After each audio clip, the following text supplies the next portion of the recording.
12 News Eye on Agriculture with Britton Rucker. Some lawmakers are looking to make it easier for farm workers to get relief if there's a disaster. We'll explain the proposal. Plus, a startling surge in black widow spiders across Kansas has residents on high alert. What's causing this creepy crawler invasion and how you can keep your family safe. Good evening and welcome into Eye on Agriculture. I'm Britton Rucker. Some lawmakers in Washington want to make sure that farm workers get paid when natural disaster strikes.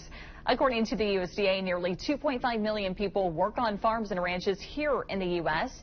United Farm Workers says the workforce is predominantly made up of immigrants living paycheck to paycheck, working in conditions ranging from blizzards to scorching heat. And when disaster strikes, there are long-standing federal programs to protect farmers, but not their workers.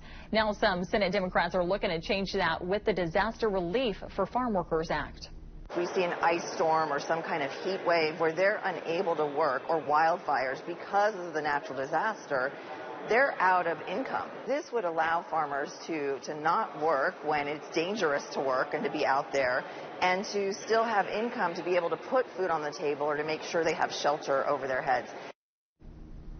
The bill would open up direct relief for farm workers and ensure the USDA works with them to get the help they need. AGCO says it's laying off around 6% of its workforce as the company looks to restructure. AGCO says they're dealing with weakened demand in the agriculture industry. There is still no estimate of how many workers will be affected at AGCO's Heston facility or when layoffs take effect. The company says layoffs are not related to a shift in production to Mexico announced earlier this month. The USDA says Kansas will begin testing milk on dairy farms for bird flu. The goal, to make it easier for farmers to ship herds across state lines while public health experts track the spread of the virus. The USDA has confirmed 126 cases of bird flu in dairy herds across Kansas and 11 other states. A semi carrying more than 100 head of cattle crashes in Lyon County.